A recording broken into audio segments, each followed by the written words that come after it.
In 2025, America was not collapsing. But it was not calm either.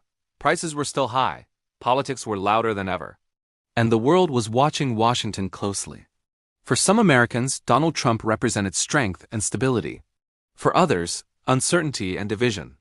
But beyond the slogans, beyond the headlines, a deeper story was unfolding. A story about ordinary citizens, about economic pressure, and about how decisions made inside the United States reshaped global power. This is not a video about opinions. This is a video about consequences. From the streets of America to the corridors of global influence, this documentary explains how the end of 2025 and the start of 2026 became a turning point for the United States and for the world. The daily reality of the American citizen at the end of 2025 America is often described through power. The White House, Wall Street, the military. But America is actually lived somewhere else. It is lived at the grocery store, at the gas station, at the rent office, at the kitchen table. To understand Donald Trump's government, especially at the end of 2025 and the beginning of 2026, we must start with the everyday American citizen. Not speeches, not rallies. Daily life. The national mood at the end of 2025. By late 2025, the United States was emotionally tired. Not collapsing, not celebrating. Just tired. Many Americans were exhausted by constant political noise, by endless arguments, by uncertainty about the future. This was not a revolutionary moment. It was a moment of quiet pressure. Jobs. Headlines versus household reality. The Trump administration frequently highlighted employment numbers. Official statistics showed stable employment growth in energy and construction, manufacturing activity returning in some regions. On paper, the job market looked solid. But households felt something different. Many jobs were temporary, contract-based, without long-term security. Automation replaced older factory roles. Benefits were often missing. Work existed, but stability did not always follow. The working-class experience for working-class Americans, the biggest concern was not ideology, it was continuity. Overtime was available. Hours were long, but health coverage was inconsistent. Retirement plans were uncertain. Trump's messaging spoke directly to dignity and pride. The system itself still felt fragile. Wages and purchasing power wages increased modestly by late 2025. Paychecks were slightly larger. But inflation quietly erased much of that gain. Rent increased, insurance costs rose. Food prices remained high. Many Americans felt trapped in a cycle. I earn more, but I save less. This perception shaped political attitudes more than statistics. Inflation as a daily stress. Inflation became one of the most sensitive issues of Trump's government. Energy production expanded. Regulations were reduced. These moves helped some industries. But inflation is not controlled by policy alone. Global conflicts, supply chain disruptions, market expectations, all contributed to pressure on consumers. Inflation did not explode, it lingered. And lingering inflation creates anxiety. Housing. The American dream under pressure. By the end of 2025, housing was one of the most serious domestic challenges. Home ownership became harder. High interest rates limited access. Prices remained elevated. For renters, the situation was worse. Annual rent increases became routine. Relocation became common. The American dream still existed, but it felt increasingly expensive. Urban America versus small-town America. Trump's domestic impact was not uniform. In small towns, energy projects created optimism. Manufacturing returned symbolically. Cultural recognition mattered in large cities. Cost of living surged. Inequality became more visible. Housing stress intensified. This geographic divide shaped political loyalty. America did not experience Trump the same way everywhere. Law, order, and public perception. Law and order remained central to Trump's messaging. Crime data across cities was mixed. Some areas improved, others deteriorated. But perception mattered more than numbers. Media coverage, social media videos, political rhetoric. Fear became a powerful emotional force. Safety as an emotional reality. For the average American, safety is not a statistic. It is personal. Parents think about school routes. Workers consider late-night commutes. Trump's rhetoric spoke directly to this fear. Supporters saw realism. Critics saw exaggeration. Either way, safety remained a dominant concern. Healthcare. Personal, not political healthcare remained deeply personal. Insurance systems stayed complex. Emergency care existed. Long-term treatment remained expensive. The Trump administration emphasized market-driven solutions. But for ordinary citizens, the question was simple. If I get sick, can I afford it? That question defined political trust. Mental health and silent pressure. One issue rarely discussed openly was mental health, economic stress, political polarization, social uncertainty, all contributed to anxiety. Young adults felt trapped by debt. Parents felt pressure from costs. This crisis grew quietly. Trust, fatigue, and division. By the end of 2025, trust was fragile. Trust in government, trust in media, trust in institutions. Trump's leadership strengthened loyalty among supporters, but deepened distrust among opponents. The country remained emotionally divided. How the average American calculates politics. For most citizens, politics is not abstract. It is calculated simply. Is my job secure? Can I pay my bills? Is my family safe? Everything else is secondary. America waiting for direction. At the end of 2025, America was not explosive. It was waiting for clarity, waiting for stability, waiting for less chaos. Trump's government delivered in some areas. It disappointed in others. That uncertainty carried directly into early 2026. Transition to the next section. So far, we have looked at daily life, jobs, inflation, housing, safety. But daily life is shaped by systems, by economic decisions, by tax policies, by government priorities. To understand why Americans felt the way they did, we now need to examine Trump's economic structure itself. Economic structure, taxes, and the middle-class reality. At the end of 2025, daily life does not exist in isolation. Behind every grocery bill, every rent payment, every medical expense, there is an economic structure. To understand the American citizen under Trump's government, we must now look beyond personal experience and examine the systems shaping those experiences. Trump's economic philosophy. In simple terms, Trump's economic approach was built on a clear belief. Growth comes first. Regulation comes second.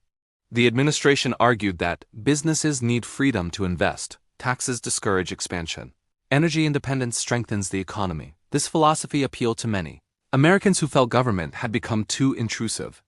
But philosophy and outcomes are not always the same. Tax policy, relief or redistribution? Tax cuts were one of the most visible pillars of Trump's domestic agenda. Supporters argued they increased take-home pay, encouraged investment, boosted job creation. Critics argued they favored corporations, increased long-term deficits, offered limited relief to lower-income families. For the average American, the experience was mixed. Some households noticed slightly higher monthly income. Others saw little difference. The benefit depended heavily on income level, location, and household structure. Middle-class America. The intended beneficiary. Trump repeatedly positioned the middle class as the core beneficiary of his policies. In some regions, this messaging matched reality. Families in lower-cost states felt tax relief more clearly. Dual-income households saw modest improvements. But in high-cost states, the story was different. Housing costs erased tax benefits. Healthcare premiums absorbed extra income. The middle class did not collapse, but it did not feel secure either. Government spending, quiet but significant. Despite rhetoric about reducing government size, spending remained high. Defense spending increased. Border security funding expanded. Infrastructure promises remained uneven. This created a contradiction. Taxes were cut, but spending did not fall proportionally. By late 2025, deficit concerns returned to public discussion. For ordinary Americans, deficits felt abstract. But inflation and debt made them relevant again. Inflation and the Federal Balancing Act. Inflation was not caused by a single decision. It was the result of multiple forces: global conflicts, energy market shifts, supply chain disruptions, consumer demand. Trump's government focused on domestic production as a solution. Energy expansion helped control fuel prices. But inflation in housing, healthcare, and education remained stubborn. The Federal Reserve's role complicated the picture. Interest rate decisions affected mortgages, loans, and savings. For many Americans, these forces felt uncontrollable. Small businesses. Opportunity and risk. Small businesses occupied a special place in Trump's economic narrative. Regulatory rollbacks reduced paperwork. Tax changes improved short-term cash flow. Some businesses expanded. Others struggled with labor shortages, rising costs, and uncertain demand. Entrepreneurship increased in some sectors, but survival rates remained uneven. Running a small business still meant high personal risk. Inequality. The uncomfortable debate inequality remained one of the most debated outcomes of Trump's economy. Supporters argued, growth benefits everyone eventually. Opportunity matters more than redistribution, critics argued. Wealth concentration accelerated. Asset owners benefited more than wage earners. By late 2025, the gap between asset owners and renters was undeniable. Those who owned homes or stocks felt stronger. Those who did not felt left behind. This divide quietly shaped political loyalty. Education and long-term anxiety, economic pressure extended into education. College costs remained high. Student debt stayed a major burden. The administration emphasized personal responsibility over large-scale forgiveness. For young Americans entering the workforce in late 2025 and early 2026, career paths felt uncertain. Debt delayed major life decisions. Home ownership felt distant. This generation viewed economic success as fragile. Healthcare costs as an economic issue. Healthcare was not just a medical concern. It was an economic one. Unexpected illness meant financial shock. Insurance coverage varied by employment type. Gig workers and contractors faced the highest risk. By the end of 2025, healthcare costs remained a top anxiety driver. No economic success felt complete without healthcare security. Public trust in economic messaging. Trump's economic messaging was confident, often aggressive, frequently optimistic. Supporters appreciated clarity. Critics questioned credibility. The result was a divided perception. Some Americans believed the economy was improving.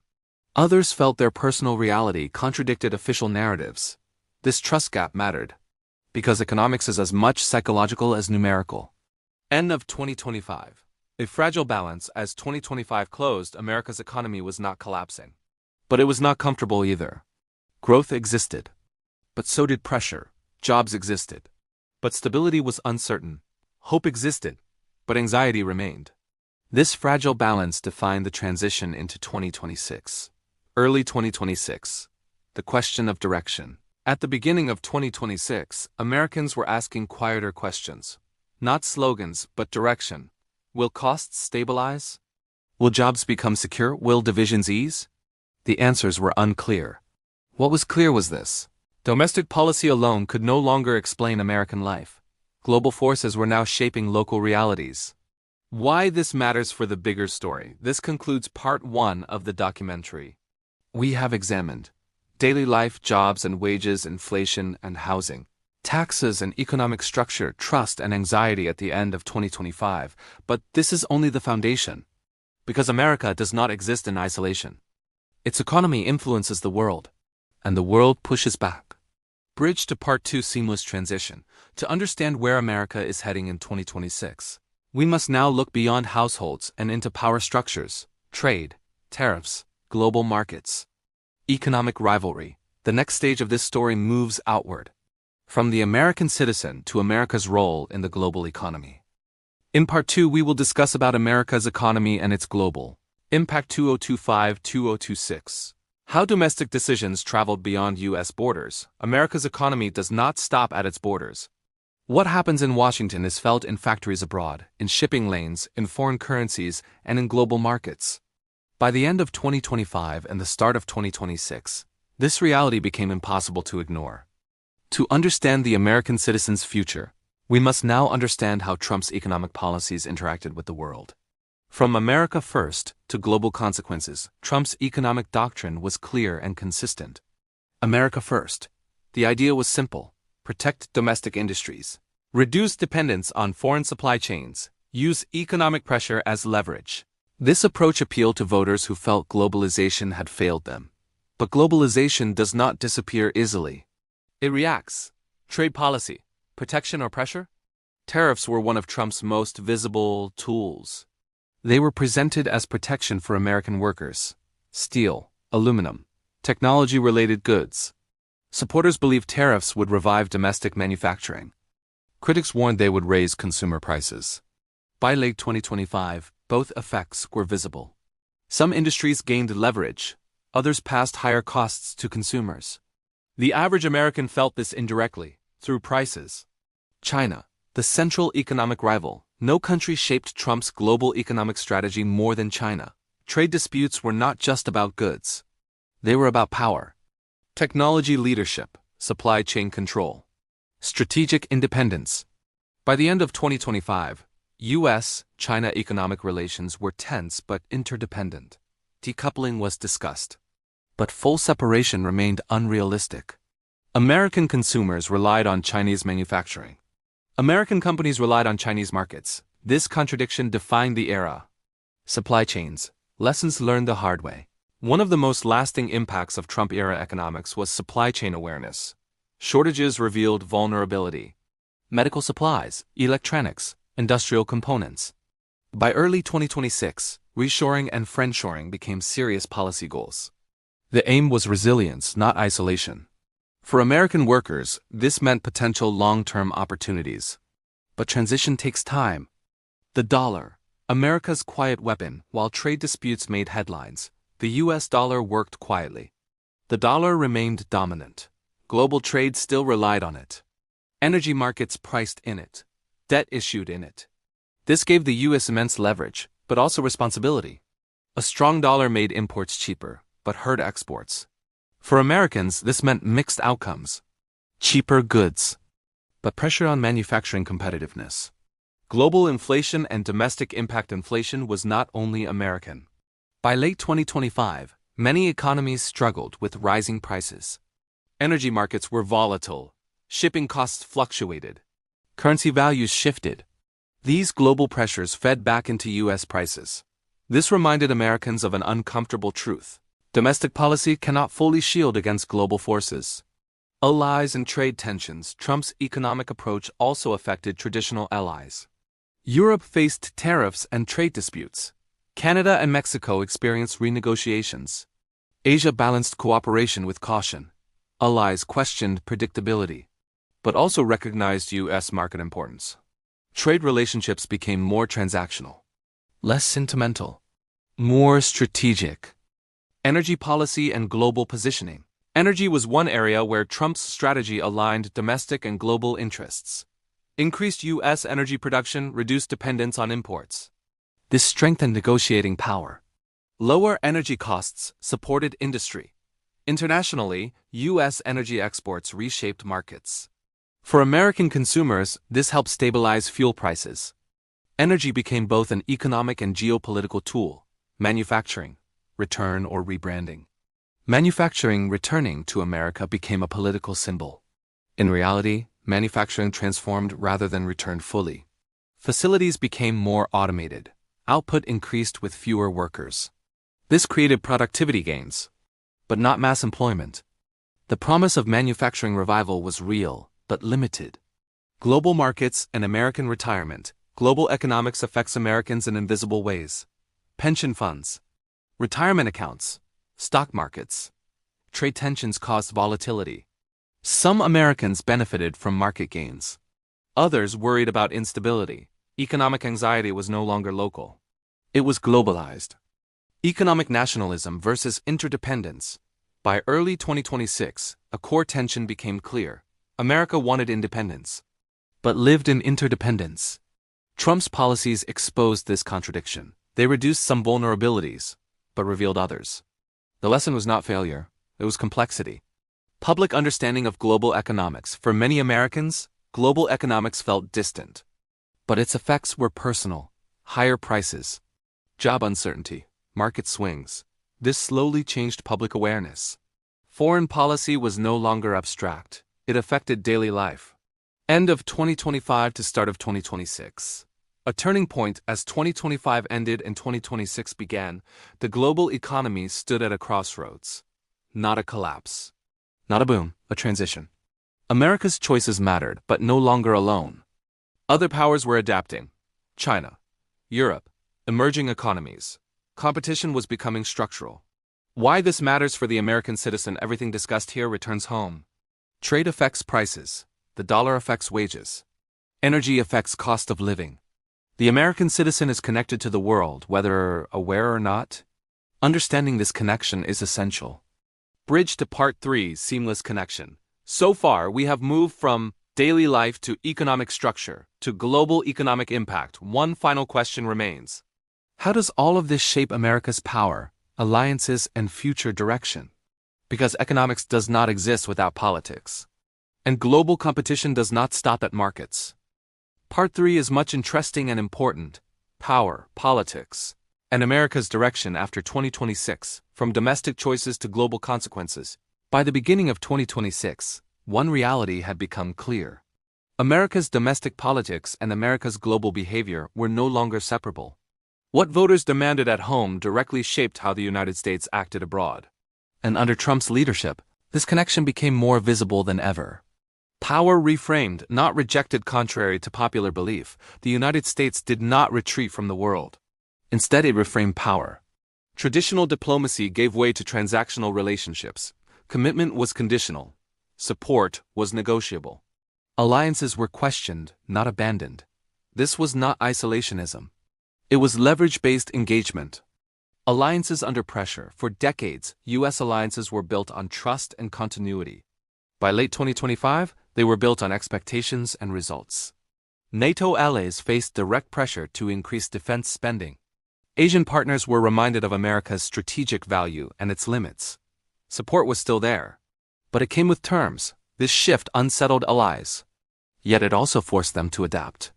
Security through strength narrative. Trump's foreign policy messaging relied heavily on strength, military power, economic dominance, strategic unpredictability. The idea was deterrence through confidence. Supporters saw this as realism.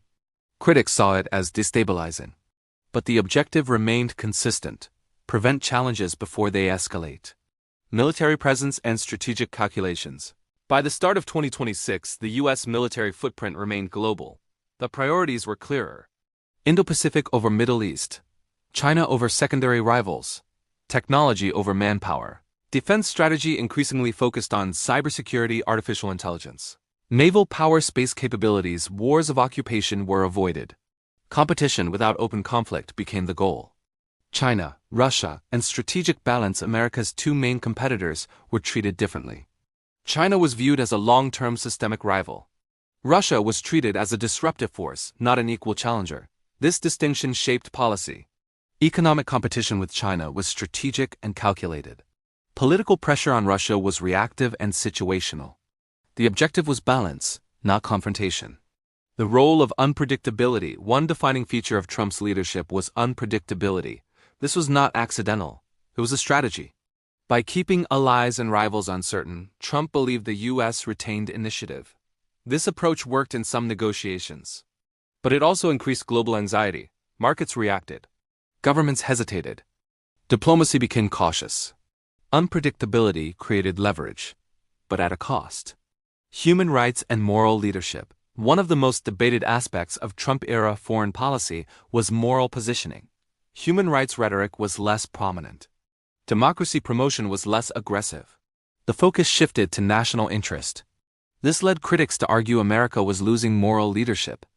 Supporters argued that realism mattered more than rhetoric.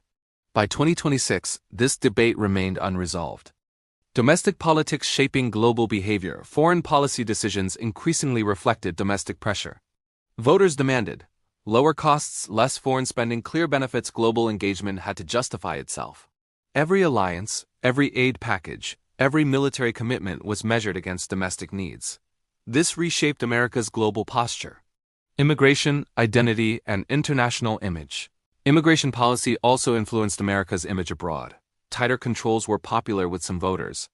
But controversial internationally, America was seen as more guarded, less open, more selective. This did not reduce U.S. influence, but it changed perceptions. Power remained. Soft appeal weakened. Racism narrative. Policy versus perception. YouTube safe framing. International critics often framed U.S. policies through the lens of race. Supporters rejected this interpretation. The administration emphasized policy over identity. Economic protection, border control, security concerns. The debate was intense. But by YouTube policy standards, one fact remained clear. The conversation was political, not racial. Policies targeted systems, not ethnicities. This distinction shaped official messaging. End of 2025.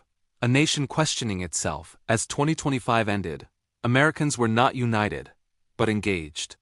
They debated what leadership should look like, what power should mean, what role America should play. This debate itself reflected democratic vitality. Uncertainty did not equal decline, it signaled transition. Start of 2026. A direction, not a destination. By early 2026, America was not at an endpoint. It was moving toward more selective global engagement, more economic self-protection, more strategic competition. The future was not fixed. It depended on choices, voters, institutions, leadership. Trump's legacy was not simplicity. It was disruption. He challenged assumptions, forced debates, exposed weaknesses in systems long taken for granted. Whether one supports or opposes him, one reality remains. America after Trump does not operate the same way as before. The American citizen at the center. This entire journey, domestic, economic, global, leads back to one point. The American citizen: jobs, prices, security, identity, confidence. Policy is abstract. Impact is personal. Share your own experience at the end of 2025 and to predict your own opinion about 2026. For more such deep analysis, stay with us and don't forget to subscribe. Global Worldview.